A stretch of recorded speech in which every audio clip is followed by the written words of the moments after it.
Friends, நான் இப்போது கேரளாவின் காஷ்மீர் என்று அழைக்கப்படுகின்ற காந்தலூரில் இருக்கிற பரமரம் வியூ பாயிண்ட்டுக்கு தான் போயிட்டுருக்கிறேன். இங்கே வந்து ஜீப் விட்டு இறங்கி கொஞ்சம் தூரம் நடந்து போகணுன்னாங்க. சூப்பரான கிளைமேட்டுங்க. அப்படி இந்த கிளைமேட்டில் வந்து எவ்வளோ தூரம் நடந்தாலுமே சலிப்பே தெரியாதட்டு இருக்குது, அந்தளவுக்கு இருக்குது. அப்படியே போயிட்டுருக்கும்போது பார்த்திங்கன்னா இங்கே ட்ரீ ஹவுஸ் ஒன்று இருந்தது. மேலே ஏறி பார்த்தா சூப்பராக வியூ பாயிண்ட் தெரியும்னாங்க. சரி அப்படின்னு மேலே ஏறினேன். ஏற ரொம்ப செங்குத்தாக இருந்தது. அந்த படிகள்லாம் வந்து ரொம்ப சின்னதாக இருந்தங்காட்டி ஏற கொஞ்சம் சிரமம் இருந்தது. ஆனால் மேலே ஏறி பார்த்தா அடடா என்ன ஒரு காட்சிங்க.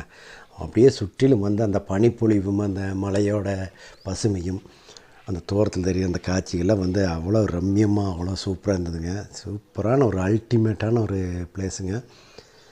அது மட்டும் இல்லை, இங்கே வந்து ஒரு நாள் 2 நாள் இல்லைங்க, ஒரு வருஷம் இருந்தாலும் வந்து நம்மளுக்கு போர் அடிக்காது. அப்படிப்பட்ட ஒரு சூப்பரான ஒரு கிளைமேட்டு.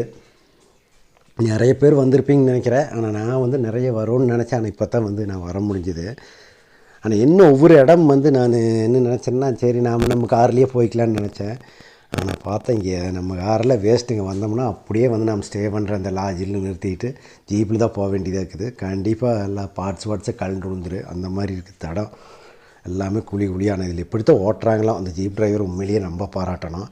அது மட்டும் இல்லாமல் ஒவ்வொரு ரெஸ்டாரண்ட்லேயும் வந்து என்ன ஒரு சூப்பரான ஃபுட்டுங்க.